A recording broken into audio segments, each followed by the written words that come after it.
이번 영상에서는 원천징수 이행상황신고서 메뉴에 대해서 알아보도록 하겠습니다. 메뉴 위치는 근로연말 탭 세무신고 관리 안에서 실행합니다. 원천징수 이행상황신고서는 각 자료입력 메뉴에서 입력된 자료를 불러와 신고서를 작성하는 메뉴입니다. 신고 구분에 원천세 신고 납부 방법을 먼저 보도록 하겠습니다. 매월 신고인지, 반기 신고인지에 따라서 매월과 반기로 선택하도록 되어 있는데요.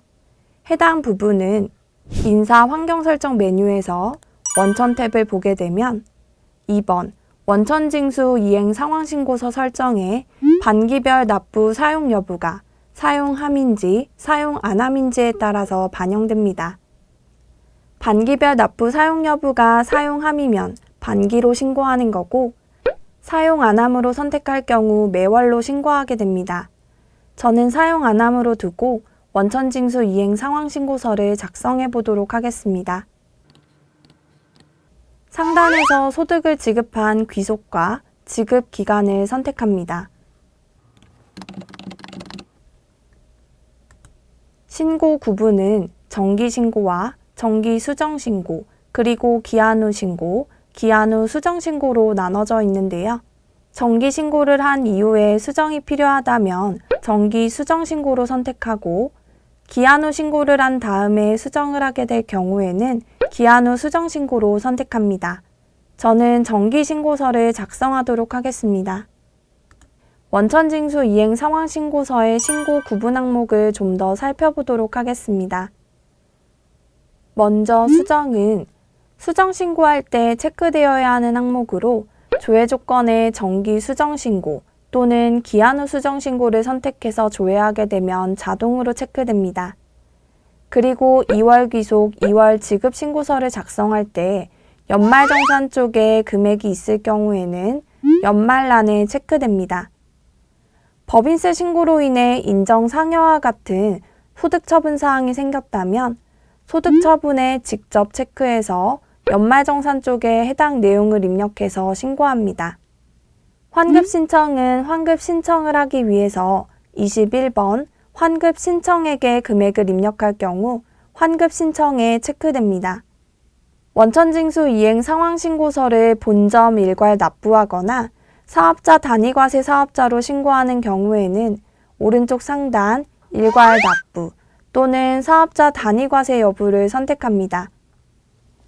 해당 항목은 직접 선택하거나 회사 등록 메뉴에서 본점 일괄 납부 또는 사업자 단위 해당 여부를 설정해 놓으면 신고서를 조회할 때 자동으로 여부가 반영되는 점도 참고해 주세요. 원천세 신고서는 원천징수 내역부터 부표 거주자, 비거주자, 법인 원천, 그리고 환급 신청과 기납부세액, 전월 미환급 조정, 마지막으로 차월이월 승계 탭으로 나눠져 있습니다. 먼저 원천징수 내역 탭을 보도록 하겠습니다. 원천징수 내역 탭은 상단에서 선택한 귀속월과 지급월로 각 자료입력에 입력한 데이터들이 불러오게 됩니다. 즉, 현재 신고서에 있는 각 자료입력에 7월 귀속, 7월 지급으로 입력된 데이터가 불러오는 거겠죠? 우선 근로소득부터 보도록 하겠습니다. A01 간이세액은 급여자료 입력 메뉴에 작성된 내역이 불러옵니다. 현재 원천징수 이행 상황신고서를 7월 귀속, 7월 지급으로 선택했기 때문에 급여자료 입력 메뉴에 7월 귀속, 7월 지급으로 입력된 데이터가 반영됩니다. 집계된 금액을 확인해 보면 과세 금액은 2,535만 원이고 비과세는 식대는 60만 원, 연장근로는 50만 원으로 총 110만 원입니다. 그런데 원천징수 이행 상황신고서의 총 지급액은 2,585만 원으로 불러오게 됐죠? 원천징수 이행 상황신고서에 반영되는 금액은 과세 금액뿐만 아니라 비과세 중 제출 비과세도 반영됩니다. 식대는 미제출 비과세이므로 포함되진 않지만 연장근로수당은 제출 비과세이므로 과세 2,535만 원과 연장근로 50만 원을 더해 2,585만 원이 반영됩니다. 여기서 제출비과세가 무엇인지, 미제출비과세가 무엇인지 헷갈리시는 분들도 계실 텐데요. 원천징수 이행 상황신고서의 기능모음에 지급 명세를 클릭해서 확인해 보면 됩니다. 여기에서 지급 명세란에 제출로 표시되어 있는 비과세 항목이 원천징수 이행 상황신고서의 총 지급액란에 같이 포함되어 반영됩니다. 그리고 급여자료 입력에 입력된 과세 금액과 제출비과세 금액을 볼 수 있는 기능이 있습니다. 바로 기능모음의 월 근로소득인데요. 총 지급 항목에 지급액에서 미제출 비과세를 차감한 금액으로 원천징수 이행 상황신고서의 총 지급액란의 금액과 비교해서 확인할 수 있습니다. 다음으로 A02 중도퇴사란을 보도록 하겠습니다. 중도퇴사란은 연말정산 근로소득 원천징수 영수증에 중도탭에 반영되어 있는 데이터가 불러옵니다. 총 지급액은 총 급여액과 제출비과세가 반영되고 소득세는 차감징수세액이 반영됩니다. 중도퇴사란은 다른 소득과는 다르게 연말정산 근로소득 원천징수 영수증에 중도탭에 반영된 데이터에 정산 연월과 원천징수 이행 상황신고서의 지급월이 동일하면 불러오게 됩니다. 여기서 주의할 점이 있는데요. 한 사업장에 당월 지급도 있고 2월 지급도 있어 신고서를 2장 작성하는 경우 예를 들어 6월 귀속 7월 지급 신고서와 7월 귀속 7월 지급 신고서를 작성한다면 두 신고서 모두 중도퇴사란에 금액이 반영되기 때문에 중복되지 않도록 한 신고서에서 금액을 지우고 신고해 주셔야 합니다. A03 일용근로에는 근로소득 관리에 일용직 급여자료 입력 또는 일용직 급여 일괄 입력에 입력된 내용이 불러오게 됩니다. 인사 환경 설정 메뉴에 원천 탭에서 설정한 일용직 급여 입력 방법에 따라 불러오는 메뉴가 다른데요. 현재는 월별로 되어 있기 때문에 일용직 급여자료 입력에서 데이터가 불러옵니다. 7월 귀속 7월 지급으로 조회해보면 급여가 입력된 직원이 3명이고 입력된 지급액의 합계와 소득세 합계가 반영됩니다.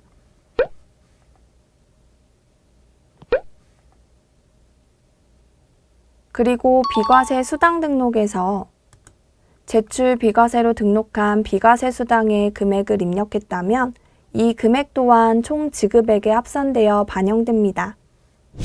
A04 연말정산 합계부터 연말 납부금액은 연말정산 근로소득 원천징수 영수증에 연말 탭에 있는 데이터가 반영됩니다. 계속근로자의 연말정산은 2월 귀속, 2월 지급으로 조회해서 신고하죠. 따라서 연말정산 근로소득 원천징수 영수증의 연말 탭 데이터는 원천징수 이행 상황신고서를 2월 귀속, 2월 지급으로 조회해야지만 불러오게 됩니다. 그리고 연말정산한 차감징수세액이 10만 원을 초과하는 근로자가 분납 신청을 하는 경우에는 급여자료 입력에서 분납 처리를 하는데 이때 분납금액은 연말 분납금액과 연말 납부금액에 반영해서 신고합니다. 이렇게 근로소득에 대한 내용이 모두 불러와졌다면 근로소득에 대한 가감계를 확인할 수 있습니다. 다음으로 퇴직소득을 보도록 하겠습니다.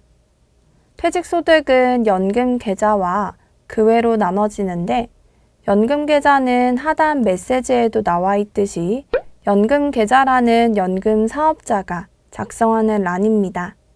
그래서 연금사업자가 아닌 일반 사업장인 경우는 A22 그 외란을 작성합니다.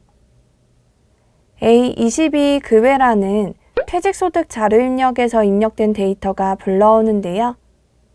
이때 원천징수 이행 상황신고서의 귀속연월과 지급연월이 퇴직소득 자료 입력의 왼쪽 상단 지급연월과 오른쪽 하단에 있는 신고서 귀속연월이 같을 경우 퇴직급여와 차감원천징수세액의 소득세가 반영됩니다. 그리고 퇴직금이 연금계좌 DB형 또는 IRP 계좌로 입금되어 이연되는 경우 퇴직소득 자료 입력에서 이연 퇴직소득세액 계산란에 입력합니다. 이때 원천징수 이행 상황신고서에 A21 연금 계좌로 반영돼야 하는 게 아닐까 하실 텐데 A21번 연금계좌란은 연금계좌 사업자가 작성하므로 연금계좌 사업을 하지 않는 일반 사업장에서 퇴직소득이 이연되었다면 A22 그 외란으로 반영해서 신고해야 합니다. 다음으로 사업소득을 보도록 하겠습니다. A25번 사업소득 매월징수란은 거주자 사업소득과 비거주자 사업소득의 데이터가 불러오는데요. 거주자 사업소득은 사업소득 자료입력에서 불러오게 되고 비거주자의 사업소득은 기타소득 자료입력에 입력하므로 기타소득 자료입력에 입력된 비거주자의 사업소득 데이터가 불러옵니다. 그리고 비거주자의 사업소득이 있는 경우에는 원천징수 이행 상황신고서에 부표 비거주자 탭을 작성해야 합니다. 프로그램에서는 부표 비거주자 탭은 자동으로 작성되지 않기 때문에 해당 소득 구분에 맞는 항목을 입력해 주시기 바랍니다.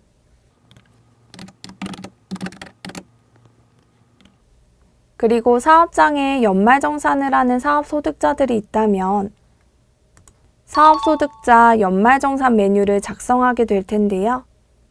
사업소득자 연말정산에 작성된 내용이 원천징수 이행 상황신고서에 A26 사업소득 연말정산란으로 반영됩니다. 이 또한 연말정산이므로 2월 귀속 2월 지급 신고서에 불러오게 됩니다. 다음으로 기타 소득을 보도록 하겠습니다. 먼저 A43 종교 매월징수는 기타 소득 과세체계로 보는 종교인 소득에 대해서 불러오게 됩니다. 프로그램에서는 기타 소득 자료 입력에 77번 종교인 소득으로 입력되어 있는 데이터와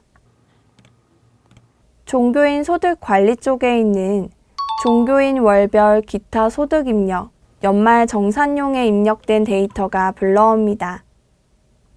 그리고 A44 종교 연말정산란에는 기타 소득으로 원천징수하고 연말정산을 하는 종교인 소득이 불러오는 란으로 종교인 소득 관리에 종교인 기타 소득자 연말정산 메뉴에 작성되어 있는 내용이 불러옵니다.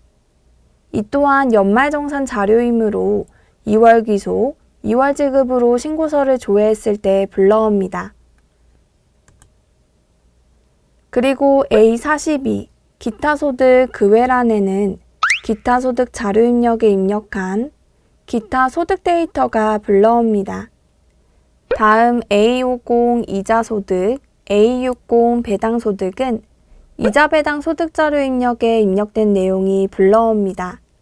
다만 이자 배당 소득란은 소득자가 개인인 경우에 작성하는 란으로 기타 이자 배당 소득자 입력에서 개인 법인 항목이 개인으로 설정되어 있는 소득자의 데이터가 불러오게 됩니다. 그럼 소득자가 법인인 이자 배당 소득은 어디에 반영해야 할까요?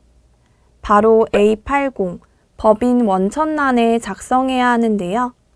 해당 란은 원천징수 내역 탭에서 입력할 수 없고 부표 법인 원천 탭에 작성되어 있는 내역이 반영됩니다.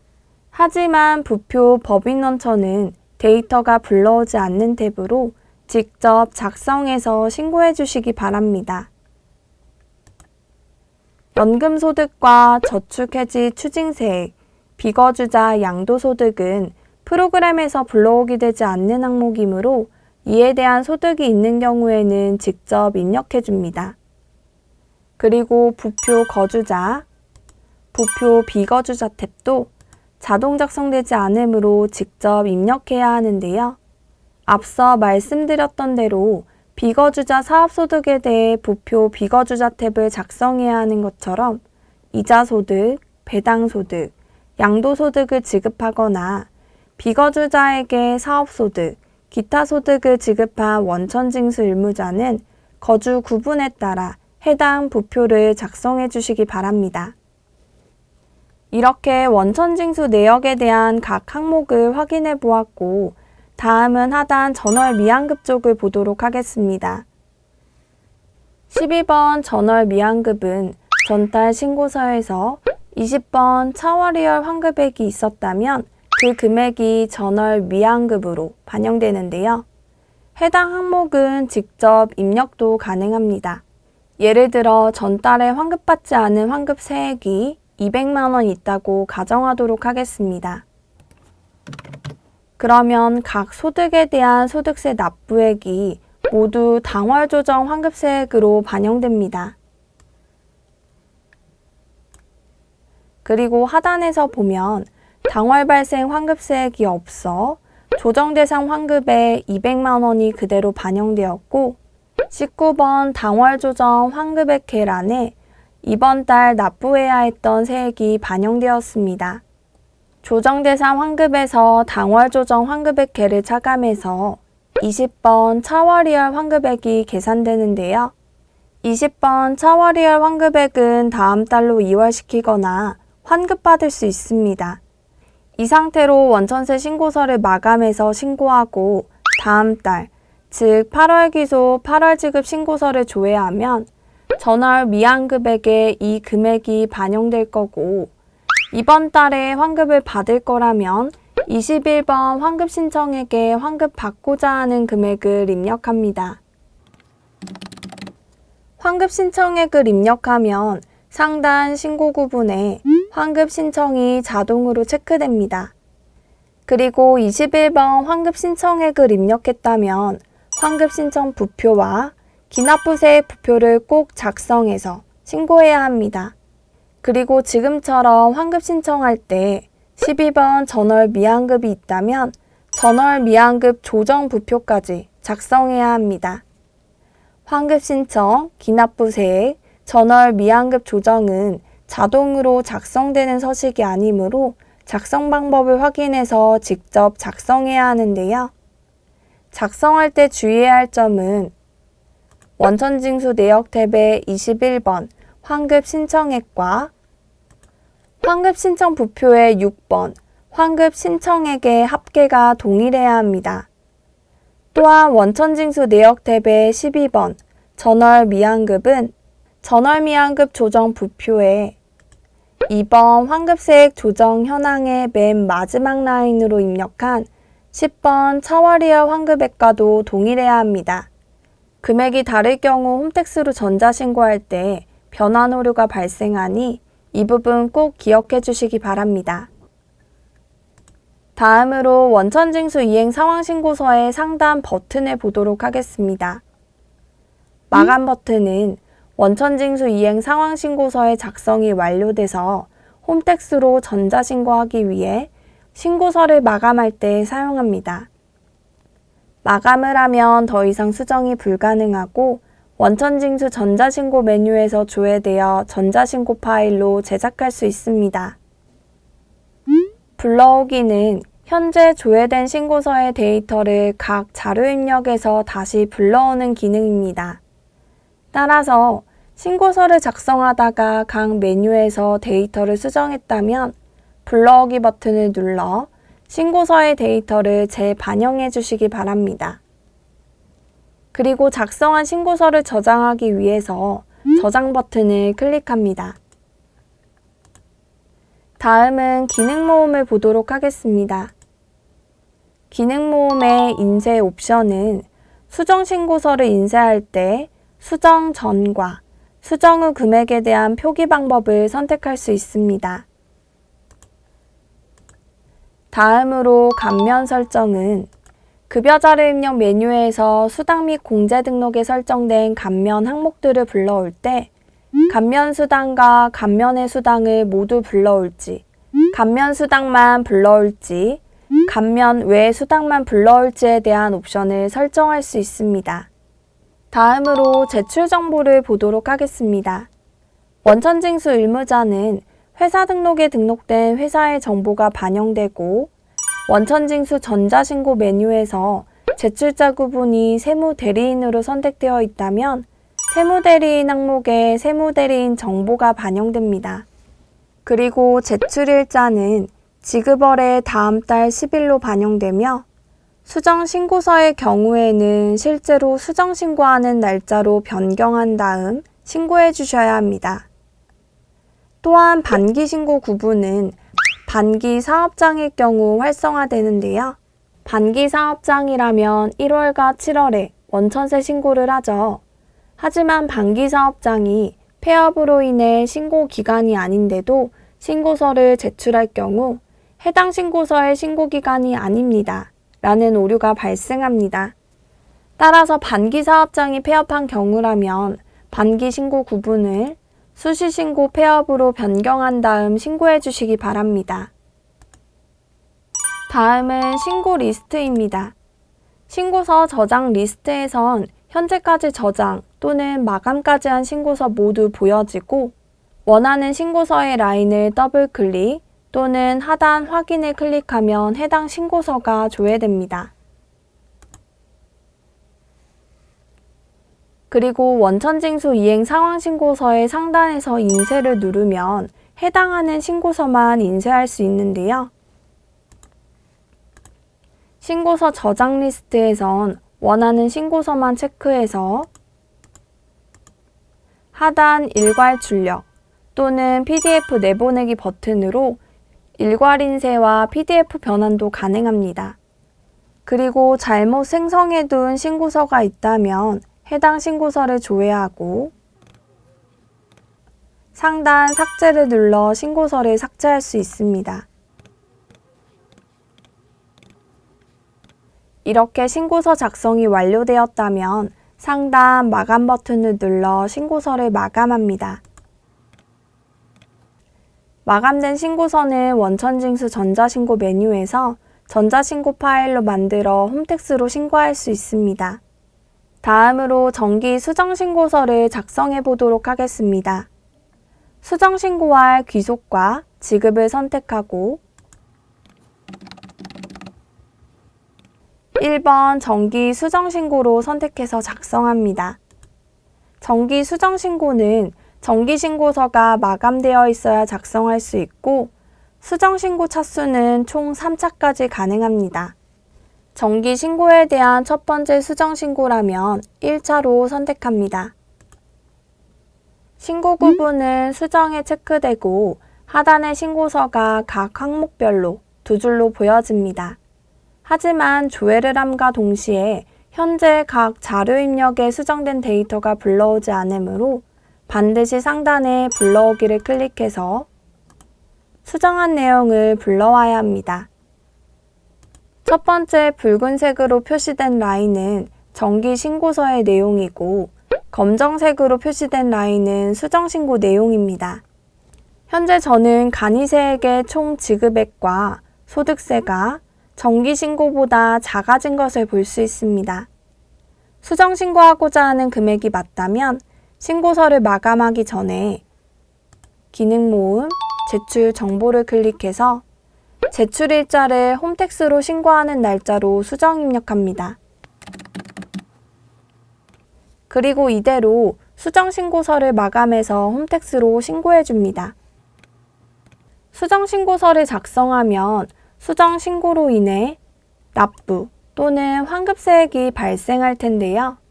수정신고서의 A90 수정신고 세액란에는 수정신고로 발생한 납부나 환급 금액을 작성하지 않고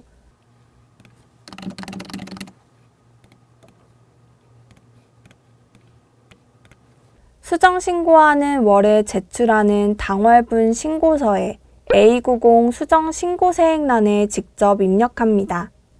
환급이라면 음수로, 납부라면 양수로 입력해서 당월 신고서의 소득세와 가감합니다. 이번 원천징수 이행 상황신고서 메뉴 영상은 여기까지입니다. 감사합니다.